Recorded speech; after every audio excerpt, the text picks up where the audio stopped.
lo primero a decir es un altísimo grado de adhesión, tanto entre la docencia universitaria, la docencia provincial, los compañeros y las compañeras auxiliares nucleados Senate, y ellos, junto con la decisión de parar el tuteo de la provincia, la Federación de Educadores Bonaerenses y UDOCBA, ha suscitado un paro de características muy importantes, y sobre todo teniendo en cuenta lo que ha pasado en los últimos tiempos. O sea, masividad en la adhesión a las medidas de fuerza es una contundencia absoluta. Destacar que la movilización, que no fue tan masiva, nosotros esperábamos más, sí fue muy diversa en cuanto a su contenido, lo cual también para nosotros es muy importante. Digo por el hecho de presencia de organizaciones de jubilados, la Cana no se mancha, varios centros de estudiantes, tanto de la universidad como de los institutos superiores de la provincia, el SUTEBA, compañeros y compañeras de ATE, por supuesto los docentes universitarios, y el hecho de elegir que la manifestación pasara y interviniera, como se dice, los dos lugares que son emblemáticos en cuanto a los reclamos que se vienen haciendo. El PAMI en primer lugar, por los reclamos de los jubilados y en rechazo al veto de Milei al aumento para jubilados y jubiladas, y frente a la FIP intervenimos también en ese lugar manifestando nuestra solidaridad con las amenazas, con los compañeros que están siendo despedidos o por lo menos hasta caso en amenazas, pero claramente hay un propósito deliberado en ese sentido, y entendiendo que por un principio básico de solidaridad de clase trabajadora, teníamos que hacer sentir esa adhesión, y lo hicimos con los carteles y con el micrófono dirigiendo el mensaje hacia quienes estaban trabajando, ya que si bien iban a parar hubo conciliación obligatoria. De manera que estos contenidos dan cuenta de algo que se viene gestando desde abajo. Hay un descontento, una bronca manifiesta por medidas que van todas en una misma línea, pero todas en la línea de perjudicar las condiciones de vida y de laburo de la mayoría, y no solamente de las mayorías que tienen trabajo y que según Adorni somos privilegiados, también de las mayorías que no tienen un trabajo estable y a los cuales los dejan sin alimentos en los comedores o los condenan a la indigencia, con una situación en la que en el país tenemos 63% de chicos y chicas debajo de la línea de la pobreza. Eso en las escuelas se ve cotidianamente. Enrique, ¿y cómo fue la recepción en la calle con la gente que iba transitando, con los automovilistas? ¿Qué les decían? Si le dijeron algo, no sé. Diversa.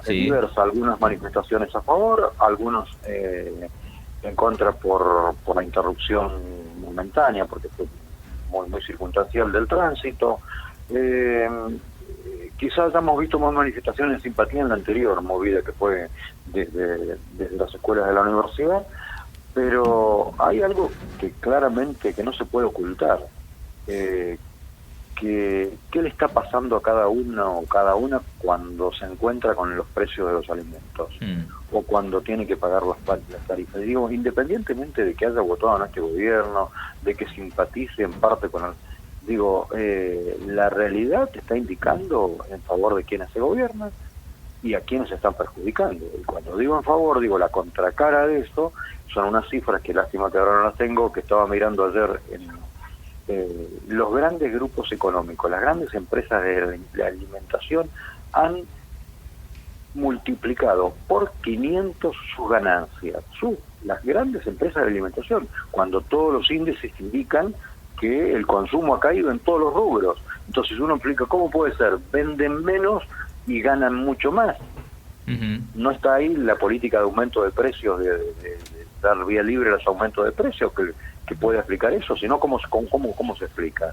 Entonces, digo, acá ahí son las dos caras de la política. Por un lado, medidas una por una que uno la puede ir registrando durante todo el año, que van directamente contra los intereses de la clase trabajadora, y otras medidas que están hasta diría redactadas por los grandes grupos económicos que se van a beneficiar de los grandes negocios que ven en puerta para todo este tiempo. Claro. Y frente a eso, una cosa más es bochornoso, y hoy cuando pasábamos frente al Consejo Deliberante lo pensábamos, bochornoso ver el espectáculo que está dando el Consejo Deliberante hace 2 semanas, Sí. que se discute si una oficina le corresponde a uno, que si le corresponde a otro, que si le robó la cadenita. No sienten vergüenza, no sienten vergüenza de esas cosas, frente a un pueblo que necesita alimentos en los comedores, frente a jubilados a los cuales se les niega 15.000 pesos de aumento, frente a las universidades sin presupuesto para su funcionamiento y con salarios indignos. No sienten vergüenza estar hablando de esas cosas, y para lo único que pusieron de acuerdo todos los bloques, para lo único que pusieron de acuerdo una vez en el año fue para votar una medida, la adhesión al RIGI, que beneficia a los grandes grupos económicos con beneficios impositivos, o sea que paguen menos impuestos, con beneficios aduaneros, que puedan importar sin aranceles, con beneficios de tarifa, y lo peor de todo es que dice claramente el RIGI que frente a una necesidad de energía eléctrica y de agua, la prioridad la tendrán las grandes empresas que vengan a invertir. Eso votaron los representantes del pueblo. Entonces digo, esa bronca va tomando fuerza, se va acumulando, y nuestros esfuerzos están en articular toda esa fuerza colectiva que se viene manifestando y que encuentra más tarde, yo creo que más temprano que tarde, va a encontrar caminos de unidad más amplios que los que hoy se expresaron bien en la calle. Y sí, la semana pasada, el viernes, en entrevista, Rodolfo Aguiar de ATE dijo: viene un diciembre caliente, como que está viendo lo mismo o algo parecido a lo que estás viendo vos, Enrique. Yo veo una perspectiva así de incremento, de intensificación de las luchas. La otra pata que falta es muy bien qué perspectiva somos capaces de construir desde abajo, en función de pensar en un país más justo, en un país justo, en un país libre de todas las formas de opresión, en un país que atienda las necesidades más urgentes de nuestro pueblo. Para eso se necesita, eso es político, pero en el buen sentido de la palabra, no en el espectáculo que dan el Consejo Deliberante, en el buen sentido, política en favor de las mayorías y política que cambie un estado de injusticia y de desigualdad, porque lo que se ve hoy en la ciudad y en el país son niveles de desigualdad que son históricos en la Argentina.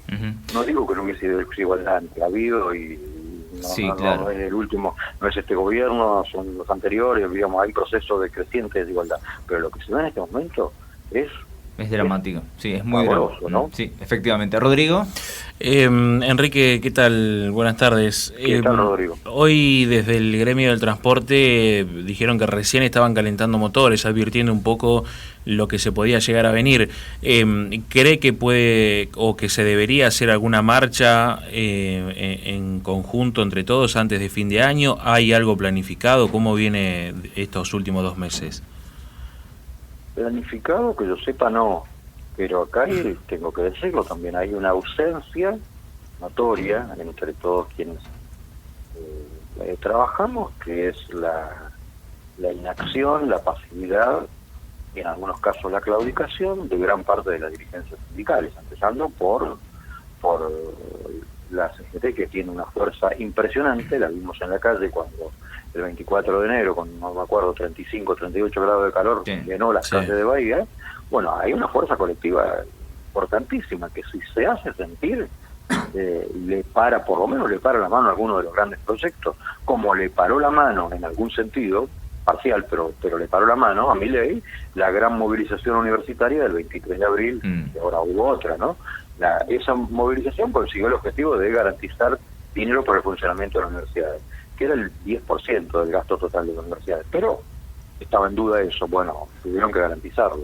Quiero decir, hay una fuerza colectiva que tiene que unirse, y yo creo que en muchos casos esos reclamos de unidad que vienen desde abajo tienen que encontrar sus caminos, y si no lo encuentran con los dirigentes a la cabeza, bueno, lo encontrarán de otra manera. Exactamente, me imagino cómo termina. La última, Enrique, dijiste que, bueno, por ahí no sé si esperaban más gente, más personas hoy en la movilización, y te pregunto si esto significa algún tipo de cambio en la forma de movilizar o de marchar o de manifestarse. No, nosotros creemos que hay que ser creativos en la forma de visibilizar la protesta. Claro que creemos en la fuerza de las movilizaciones. Pero la semana pasada, para dar un ejemplo de cómo se visibilizan, los docentes, las docentes de la universidad fueron protagonistas de 100 clases públicas. Sí. Porque, claro, esas no pasan, no están todos los días en los medios, pero fueron reales, con mucha presencia de docentes y estudiantes. Y eso también visibiliza por la protesta y resuelve una contradicción que nos decían hoy los estudiantes secundarios, un muy buen mensaje. La contradicción que puede aparecer entre terminar las cursadas, que es el interés de todos los estudiantes y de los docentes, y seguir protestando. Entonces, la clase pública, que era la clase real en realidad en el aula, se trasladó a la calle, se dio en la calle, pero no interrumpió el dictado de las cursadas cuando estamos en las últimas semanas previas a los exámenes finales. Fíjense que son cosas creativas para resolver esa contradicción. Nos llamó mucho la atención lo que dijo el estudiante universitario. Sí. Pudimos resolver esta contradicción. Hay paro, hay protesta, y además estamos garantizando la continuidad de las cursadas. Claro. Son formas que se expresan genuinamente y con un ingenio que resuelve estas situaciones sin perjudicar los intereses de la mayoría, en este caso de los